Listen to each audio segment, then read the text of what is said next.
So konting fees na lang sa mga nag-invest po ng property. Mas maganda po habang hindi pa siya natatapos, makapag-invest na kayo. Para pag natapos na lahat ng construction ng Calax po, ay mataas na yung value ng property ninyo. I think nasa 50% completed na po. Dito na lang, may mga kulang na lang po dito. Yan. Yan sa Calax, Cavite Laguna Expressway. Ito na po yung last na part or connection.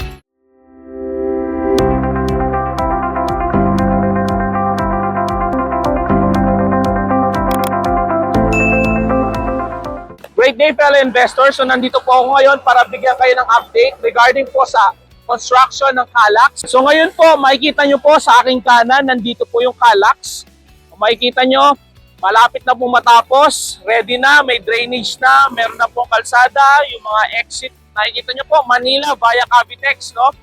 Yan po, diretso ng Cavitex.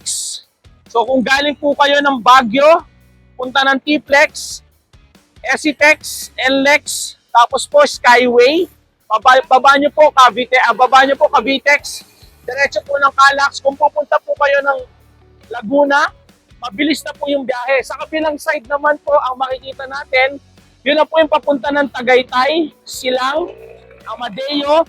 So, malapit na po tayo and very accessible na yung ating project, Lancaster and Minami Residences. And also, yung West Wind po natin, marapit na rin po yung interchange ng Calax. So doon po nag-e-exit at nag-e-entrance yung mga sasakyan papasok at palabas ng Calax. Nandito na po tayo ngayon sa phase na to, sa last phase. By next year po, 2026, ay matatapos na siya. So konting fees na lang sa mga nag-invest po ng property. Mas maganda po habang hindi pa siya natatapos, makapag-invest na kayo. Para pag natapos na lahat ng construction ng Calax po, ay mataas na yung value ng property ninyo. Kaya kung ikaw ay naghahanap ng investment na maganda, mataas yung appreciation, yung mabilis, yung pagtaas ng value, hindi na po kailangan pang maghanap pa ng iba dahil nandito po sa Calax Interchange, malapit yung mga project po natin like Lancaster New City, Minami Residences, and yung ating condominium po na property which is the Westwind at Lancaster New City kung saan po kami merong property din na 2 bedrooms.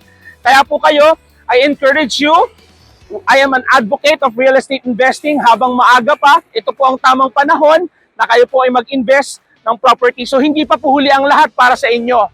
Kung ikaw yung tao, nagplano ka sa future mo, gumanda ang iyong buhay, magkaroon ka ng investment, nagtatrabaho sa abroad, matagal ka nang nagtatrabaho pero wala ka pa rin nai-invest, lahat po na pupunta, nagpapadala sa lahat sa gastos. Ito po yung tamang panahon, tutulungan po namin kayo magkaroon ng sarili nyong property. So, ngayon po nakita na natin yung ating dito sa may Governor's Drive na part po ng Calax. Kung mapansin nyo po, sa ilalim siya dadaan. No, kung ganun po kagaling at ganun kaganda yung pagkakaplano dito po sa Cavite Laguna Expressway. Ngayon po, after nito, pupuntahan naman natin yung sa General Trias Park, yung Skyway po. So sa ibabaw naman po dadaan yung Calax. Tara po, punta tayo. Dito tayo ngayon sa Governor's Drive. Punta naman po tayo dun sa Arnaldo Highway na part po ng Cavite Laguna Expressway. Para makita nyo po na dumaan din siya sa ilalim. May kalsada po sa ibabaw. Sa ilalim po, parang underpass. Ngayon naman po, nandito sa gilid ko ang Arnaldo Highway. Kanina po nakita natin Governor's Drive part ng Calax.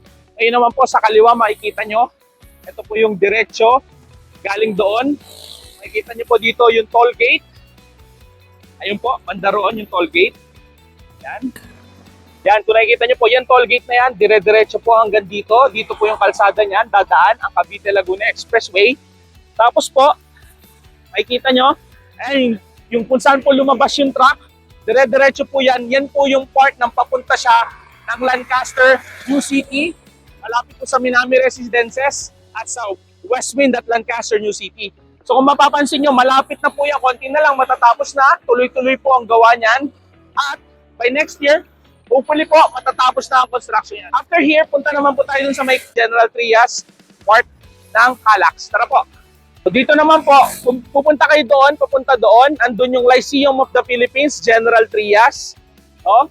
And Diretso po doon sa likod, papunta naman po ng Ateneo University kung saan po ginagawa yung Calax Interchange. Sa tabi po noon yung Ateneo University. Kung mag-aaral po ang inyong mga anak ng college, hindi na po sila mahihirapan dahil along the vicinity, marami po tayong schools na nakatayo na at itatayo po malapit sa Lancaster, Minami, and Westwind. Yan. Ngayon po dito naman tayo sa ginagawa din na part ng Calax. Bababa po tayo dyan. Papakita ko po sa inyo saan yung mga ginagawa na part ng Calax. Ngayon po, kanina, yung pinanggalingan po natin, yun po yung magiging way. Galing po dun sa Governor's Drive at saka dito sa Arnaldo Highway kanina. So ito po ay Arnaldo Highway pa rin. Ngayon po, ito na po yung phase ng meron sa tabi po siya na isang subdivision dito sa General Trias. Ito po yung update sa Calax. So ngayon po, medyo I think nasa 50% completed na po. Dito na lang, may mga kulang na lang po dito, no, na part. Yan, so ginagawa, ongoing pa rin po yung construction yan. Yan po. Yan. So napaka-convenient na po na magiging biyahe natin from north up to south na lugar po. Kung kayo po ay taga-north, madali na po yung biyahe. Kung kayo po ay taga-south, punta ng Batangas, Laguna, dire-diretso na po. Ngayon, nakita na po natin yung part ng Arnaldo Highway. Punta naman po tayo doon sa isang part pa ulit ng Calax na tabi po ulit ng isang subdivision sa General Trias. Tara po. Yan, kanina po galing tayo sa may Arnaldo Highway. Ngayon po, nandito naman tayo sa isang barangay road sa General Trias. Nandito po, so makikita nyo sa kanan. Yan naman po yung diretso galing doon. Yan, ang ginagawa po natin from General Trias, dire-diretso up to papunta po ng Cavitex. So yan po, makikita nyo. And dadaan po siya dito sa isang subdivision, dire-diretso hanggang Cavite Expressway po yan. Punta naman po tayo doon sa banda part ng Kawit.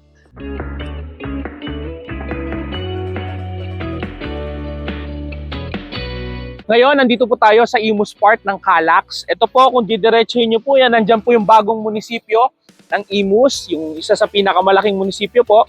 Then, makikita nyo po, yan po yung flyover na ginagawa. Connected po ulit yan sa Calax, Cavite Laguna Expressway. Pag diniretso po nyo yun doon, papunta po yan ng Kawit, Cavite. Then, pagbaba po nun is Cavite Expressway na po. Ngayon, puntahan naman po natin yung Kawit part, yung connected po ng Calax to Cavite Expressway. Yun po yung pinaka-last part ng ating video. So yan po, right now, nandito na tayo. Inabot tayo ng gabi. Nandito tayo sa Kawit part po ng Calax. Sa tabi po yan, kaduktong ng Cavite Expressway, yung Cavite Laguna Expressway. Yan, sa kanan po makikita nyo yung connection ng Cavitex. Papunta po yan ng Calax. Kanina sa pinunta natin sa Imus part. Yan po yung makikita nyo. Yan, mamaya-maya lang po, bababa tayo. Nasa kalsada lang po tayo. Mamaya bababa po tayo para makita nyo po yung pinaka-connection niya from Calax to Cavitex. Yan.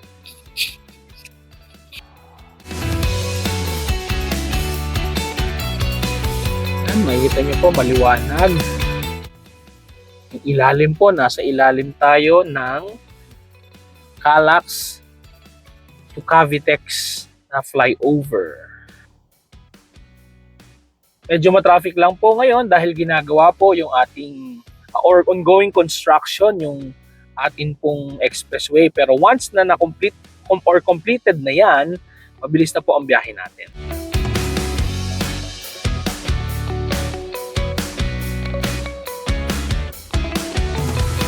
Ngayon, nandito po ang kinakatayoan ko ay Kawit, Cavite na po. So, after po ng Imus, Kawit, Cavite, sa left side po, meron po tayong landmark na Jollibee. Ngayon, nandito po tayo. Makikita nyo po, sa harap ng Jollibee, ito na po yung last na part or connection ng Calax to Cavitex.